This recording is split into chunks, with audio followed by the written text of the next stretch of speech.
So here we are continuing going in reverse order on the practice bonding test. So question 28, and by the way, I left my pen that I usually use at school, so I'm going to have to kind of wing it here, so it'll be a little bit even sloppier than usual. So the melting point of MgO is higher than that of NaF. So Mg is plus 2, O is minus 2 in terms of their charge. Sodium is plus 1, fluorine is minus 1. So why does MgO melt higher at a higher temperature? It's because the attraction between the ions are stronger. So choice number 1 would be good, because Mg is more positive than sodium.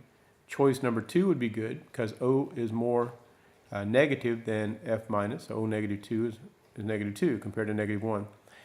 Number 3 is not true, because the F minus would be smaller than the O negative 2. The reason for that is the fluoride has 9 protons, but oxygen only has 8. And they both have the same number of electrons. So the fluorine has to be smaller. So the best answer here is B, 1 and 2. Up here, we have to figure out the change in heat for this reaction, and this involves breaking and forming bonds. So how many I to I bonds do you see? I just see 1, so you'd have a 150.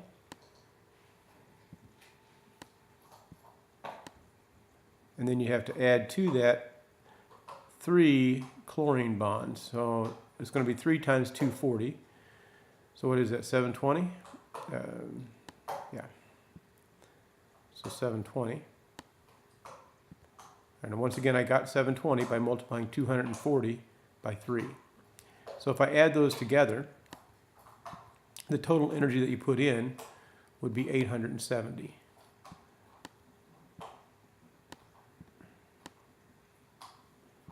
Now the energy released would be, you're going to have 3 I to Cl bonds.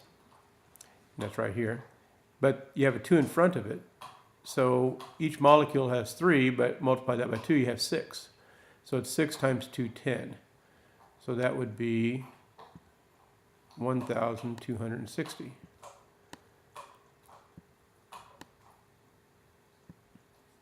So, is there more energy in or more energy out? It looks to me like there'd be more out than there is in. So if you subtract those two, 16 minus 7 is 9. 7 minus 8 is 3. 390 is the difference, and since energy is being released, it has to be there has to be a negative sign, so it's B.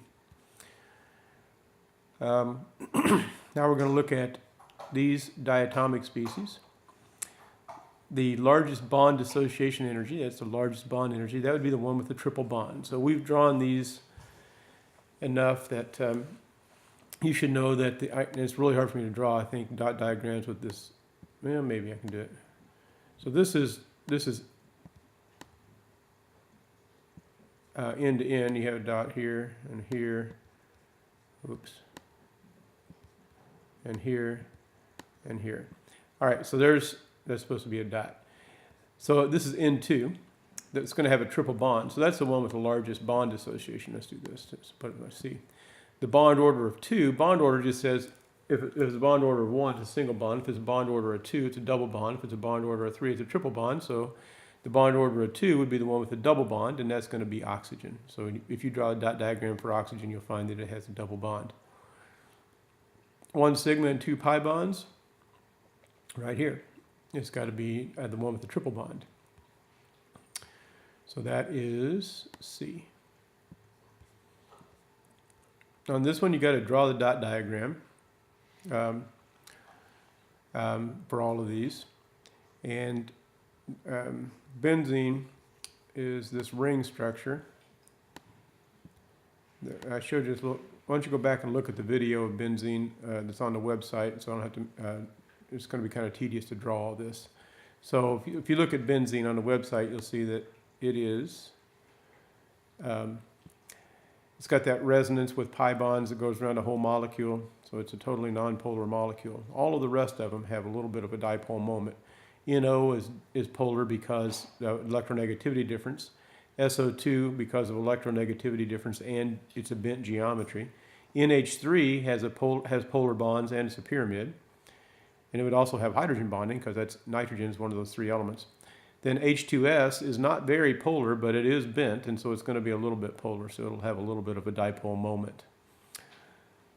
All right, number 62, you have to draw the pictures for this. If you draw H2S, you will find two unshared pairs on the central atom. So take time to draw the dot diagram, make sure you understand that, but H2S is one with two unshared pairs. All right, planar configuration. I think only one, just looking at it. I know that this one does, because I know boron does not obey the octet rule. So if you remember back to talking about exceptions to the octet rule, they were hydrogen, which only gets 2 electrons in its outer shell, beryllium, which will have 2 pairs of electrons in its outer shell, so it'll have 4 in its outer shell, and boron, which will end up with 6 in its outer shell. So since boron does not obey the octet rule, or even if it did, it would still be a trigonal planar configuration. Just due to the lack of valence electrons you've got to share, you would have to share, and it would require a double bond if one could form. I know that this is tetrahedral because there are 4 bonds on that central carbon. And I think, and we'll just talk about nitrogen trichloride for a minute. So if you got 7 times 3 is 21 and 5 is 26 valence electrons, you're gonna end up with the same geometry that you end up with something like NH3. So if you put the N in the center and then put the Cl's out around it,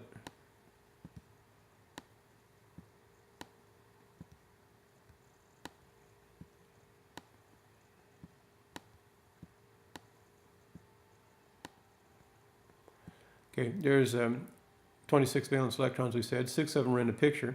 So you'll have 20 more to put in.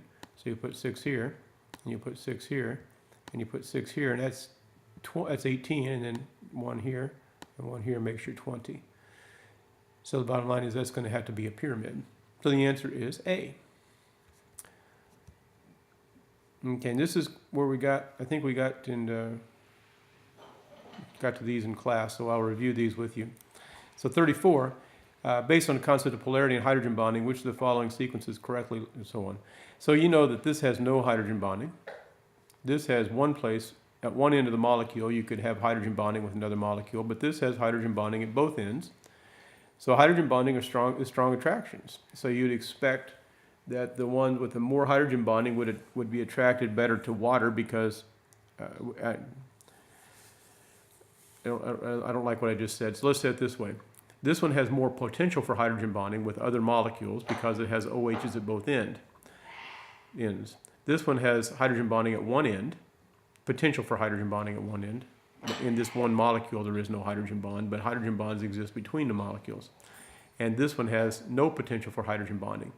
Since water is set up for hydrogen bonding, so it's extreme hydrogen bonding because it's got 2 of these OH groups in each molecule, we know that this molecule would attract water the most, so it'd be the most soluble. This would be the second most, and that'd be the third most. So the answer would be letter E. We talked about that. We went over that in class. 32, as you got 78 and negative 24, the difference is that this molecule is set up with an OH group, and in this molecule is set up like this. You got a C.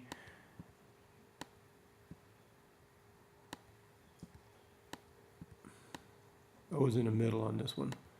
So you see O is not bonded to hydrogen, so there is no potential for hydrogen bonding. This, I drew it straight. It'll actually be a little bit bent because there'll be an unshared pair of electrons here and here. So it will be polar, but it won't have hydrogen bonding. Okay.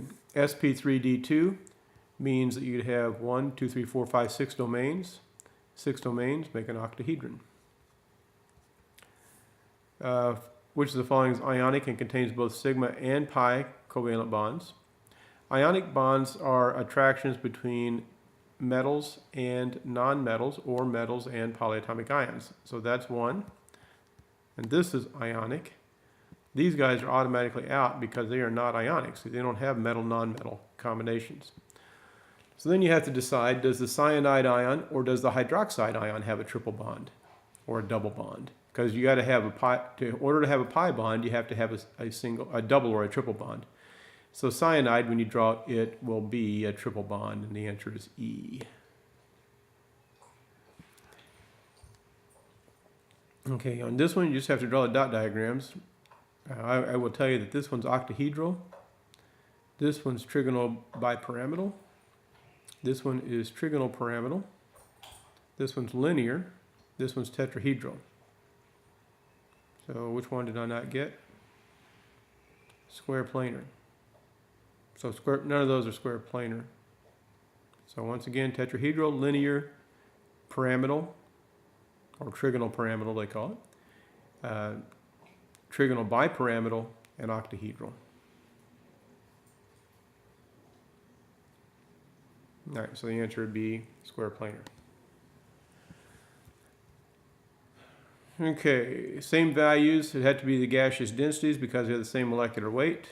Since they attract each other differently, and why do they attract each other differently? It goes back to this picture that I drew here. See, this molecule is this molecule. So this molecule is not set up for hydrogen bonding, but this one is because it has an OH on the end. So since it's set up for hydrogen bonding, it's going to make the molecules stick together better than they will in this one. So the vapor pressure will be lower, the boiling point will be higher, the melting point will be higher, and the heat of vaporization will be higher. But the density should be the same if they're in the gas phase at the same temperatures. One pair of valence electrons, one unshared pair of valence electrons, that's NH3. You have to draw a dot diagram, make sure you understand that. Okay, iodine molecules in the solid state, those are van der Waals attractions because iodine is I2, and it'll just be two I's like this, and it'll be totally nonpolar. So the only thing holding iodine together is London dispersion forces, so that answer is E.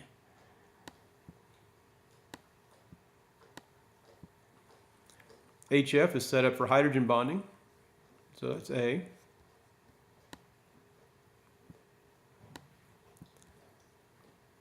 Why is it set up for hydrogen bonding? Because fluorine is one of those three elements, N, F, or O. Incidentally, do you see any hydrogen bond in HF? No, the hydrogen bond exists between HF molecules, from one to another, or between HF and HO, something else that's set up for hydrogen bonding. 4 bonds in methane are equivalent, that's hybridization. And the identical nature of the benzene bond, I showed you this in class. Remember, benzene is a single bond, and it's in a ring structure, which is hard to draw on this, but it's single followed by double followed by single, but yet all the bonds experimentally show up to be identical. These are not identical, so that's where we came up with the idea of resonance. That for some reason these bonds are identical, so how do we explain that? And that was that molecular pi bond. So that's resonance D. Trigonal bipyramidal, so the hybridization would be 5 domains. So it would be sp3d. If you look at these, as the atoms get bigger, the boiling point goes up. So chlorine is not as big as bromine, it's not as big as iodine, but the smallest one has by far the highest boiling point. So the reason for that is that the HF has hydrogen bonding. Resonance structures are necessary to describe the bonding here. Resonance structures just mean you draw both possibilities. When there's more than one place to put the double bond, you just draw both of the possibilities. So the answer here is SO2 because the double bond could go in one of 2 locations. There will be no double bond required here. There will be no double bond required here or here. Both of these require double bonds, but carbon dioxide requires 2 double bonds. So SO2 is a resonance situation. All right, if these are all solids. So this would be a molecular solid, and it would have hydrogen bonding because of the OH. C. Silicon dioxide is one of the examples I showed you of network covalent bonding, and that would be the network solid. Remember, silicon dioxide is quartz. A zero dipole moment. You have to draw the dot diagrams for these and decide which one has vectors that cancel. The answer was PF5. And just to draw it, make sure you understand that the vectors cancel. Pi bonding occurs in species in which there are double and triple bonds, so you have to look for the one that does not have any double or triple bonds, and the answer is E. And then the shortest bond length would be the one with the triple bond, so that would be the nitrogen. You have to draw dot diagrams, make sure you understand that. So this is a triple, that has a double, that has a single, single, single. So 3 singles, a double, and a triple for the bonding between the diatomic molecules, and the triple bond requires the atoms to be closer together because you have to have 2 pi bonds, or that is 2 sets of p orbitals overlapping side by side. All right, so that was a review of the that bonding thing. So you want to review this, and you want to review the atoms.